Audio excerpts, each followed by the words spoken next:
राष्ट्रवादी काँग्रेस पक्षासाठी हा विषय संपलेला आहे। कालच राष्ट्रवादी काँग्रेस पक्षातर्फे जी भूमिका होती ती स्पष्टपणे मी मांडलेली आहे आणि आम्हाला फार काही चिखलामध्ये दगड मारून आपल्यावर चिखल उडवून घ्यायचा नाही।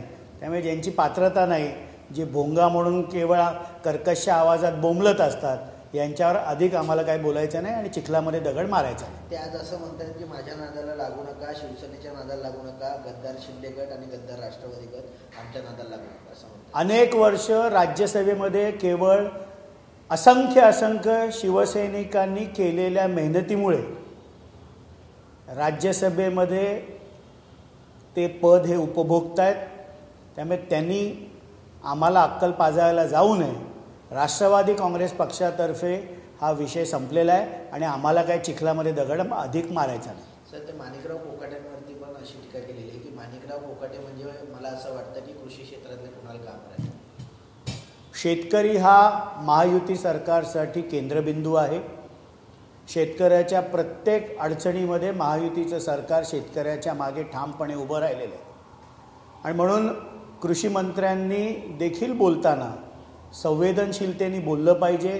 मी काही त्यांचा वाक्य ऐकलं नाही, पण आपल्या तोंडून असं कुठल्याही भावना व्यक्त होऊ नयेत जेणेकरून शेतकऱ्यांबद्दल अनादर, शेतकऱ्यांबद्दल आपली अनास्था दिसेल।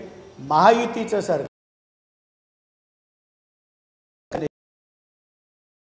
शेतकऱ्यांच्या हिताचे निर्णयच घेत असतं। महायुती सरकारवरती टीका करत असताना संजय राऊत म्हणाले की तिघांची जर भाषणं ऐकली तर त्यांनी कॉमेडी शो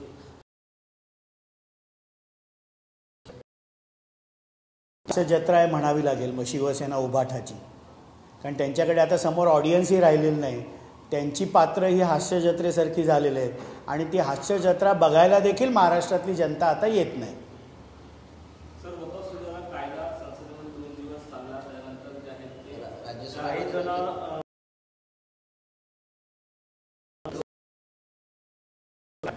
राष्ट्रवादी काँग्रेस पक्षाने केंद्रातील NDA सरकारने पंतप्रधान नरेंद्र मोदी साहेबांच्या नेतृत्वाखाली जो वक्फ अमेंडमेंट कायदा आणला त्याचं आम्ही समर्थन केलं। लोकसभेमध्ये देखील बाजूनी मतदान केलं आणि राज्यसभेमध्ये देखील आम्ही बाजूनी मतदान केलं। पण जे ज्यावेळेला मतदानाची वेळ आली त्यावेळेला राष्ट्रवादी काँग्रेस पार्टी शरदचंद्र पवार गटाचे लोकसभेमध्ये शिरूरचे खासदार डॉक्टर अमोल कोल्हे आणि भिवंडीचे खासदार सुरेश उर्फ बाळा म्हात्रे हे मतदानाच्या वेळेला गैरहजर होते। भरभरून मतं देऊन बाळा म्हात्रेंना विजयी केलं, ते मात्र मतदानाला का गैरहजर होते हे राष्ट्रवादी काँग्रेस पक्षाच्या शरदचंद्र पवार गटाने आता हे स्पष्ट करावं।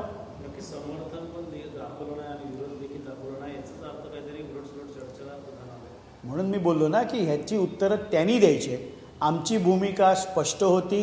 राष्ट्रवादी काँग्रेस पक्षाने लोकसभेमध्ये आणि राज्यसभेमध्ये माननीय देशाचे पंतप्रधान नरेंद्र मोदी साहेबांच्या नेतृत्वाखाली NDA सरकारने आणलेल्या वक्फ विधेयकाच्या बाजूने आम्ही मतदान केले। याचा फायदा कसा होणार आहे? किती तास एकंदरीत चाललेली चर्चा होती, त्याच्यामुळे येणाऱ्या काळात विरोधकांकडे वारंवार सांगितलं जातंय की मुस्लिमांच्या विरोधातला हा कायदा आहे, उद्योगांना काय याचा फायदा होऊ शकतो अशा। हा कायदा मुस्लिम धर्माच्या, मुस्लिम समाजाच्या विरोधामध्ये अजिबात नाही।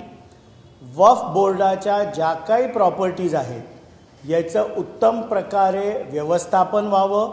त्या व्यवस्थापनातून जे उत्पन्न येईल हे मुस्लिम समाजातील गरीब वर्गातील मुलांच्या मते शिक्षणासाठी असेल, रोजगारासाठी असेल, कसं वापरलं जाईल यासाठी हा कायदा आहे।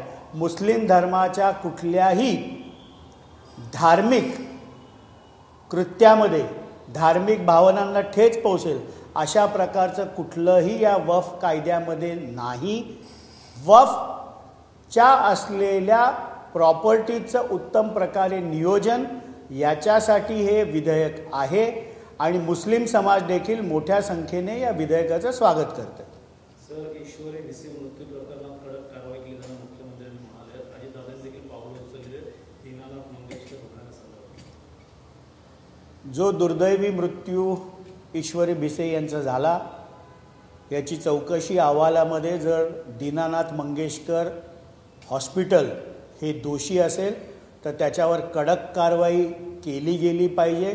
तशा प्रकारचेच आदेश राज्याचे मुख्यमंत्री माननीय देवेंद्रजी फडणवीस साहेबांनी दिलेत। पुण्याचे पालकमंत्री व राज्याचे उपमुख्यमंत्री माननीय अजितदादा पवार साहेबांनी देखील दिलेत आणि अहवालामध्ये जो काही निष्कर्ष येईल निष्कर्षामध्ये जर रुग्णालय दोषी असेल तर रुग्णालयावर कडक कारवाई केली पाहिजे आणि महाराष्ट्रातल्या तमाम ही जी खाजगी हॉस्पिटल्स आहेत रुग्णालय आहेत इथे महात्मा ज्योतिबा फुले कार्डचं देखील इम्प्लिमेंटेशन होत नाही। हा देखील अहवाल शासनाने लवकरात लवकर आरोग्यमंत्री प्रकाश आंबेडकर यांना विनंती आहे की याचाही अहवाल त्यांनी घेतला पाहिजे।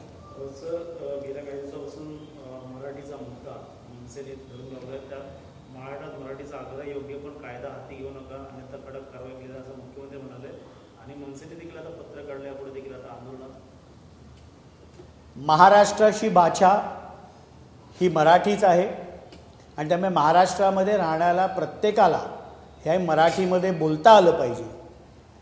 एखाद्या व्यक्तीला जर मराठी बोलता येत नसेल तर त्यांनी तो शिकण्याचा प्रयत्न केला पाहिजे आणि मराठीमध्ये बोललं पाहिजे। पण याच्यासाठी खळखट्याक आणि जबरदस्ती करणं हे देखील योग्य नाही आणि तीच भूमिका राज्याचे मुख्यमंत्री माननीय देवेंद्रजी फडणवीस साहेबांनी घेतली आहे। आजच मनसेचे अध्यक्ष माननीय राज ठाकरे साहेबांनी पत्र काढून तुर्तच आंदोलन थांबवावं त्यांच्या या भूमिकेचं देखील आम्ही स्वागत करतो।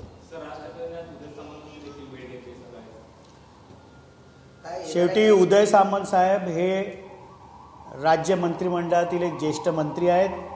सरकारच्या वतीने त्यांनी त्यांची भेट घेतली असेल पण मनसेने जी आता भूमिका आंदोलन मागे घेण्याची घेतली आहे त्याचं आम्ही स्वागत करतो। पण महाराष्ट्राची भाषा ही मराठीच आहे आणि महाराष्ट्रामध्ये राहणाऱ्या प्रत्येक व्यक्तीला हे मराठी आलंच पाहिजे असं बोललं जातं। उदय सामंत यांना पुढे गेले, एकनाथ शिंदेंना डावलण्यात आले, भाजपने त्यांना पुढे करून आता महायुतीसोबत जी काही मनसेची युती होणार आहे त्यासाठी एकनाथ शिंदेंना मागे घेऊन उदय सामंतांना पुढे घेतलं। मला तसं वाटत नाही। शिवसेनेचे मुख्य नेते हे राज्याचे उपमुख्यमंत्री माननीय एकनाथरावजी शिंदे साहेबच आहेत आणि त्यांच्या नेतृत्वावरच मंत्री सर्व शिवसेनेचे असतील, आमदार असतील, संघटना असेल, या सगळ्यांचा विश्वास हा शिवसेनेचे मुख्य नेते माननीय एकनाथरावजी शिंदे साहेब यांच्यावरच आहे।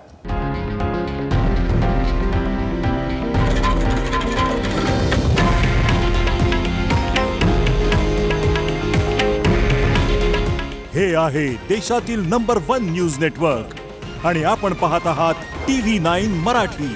काळजी तुमची, हित महाराष्ट्राचं।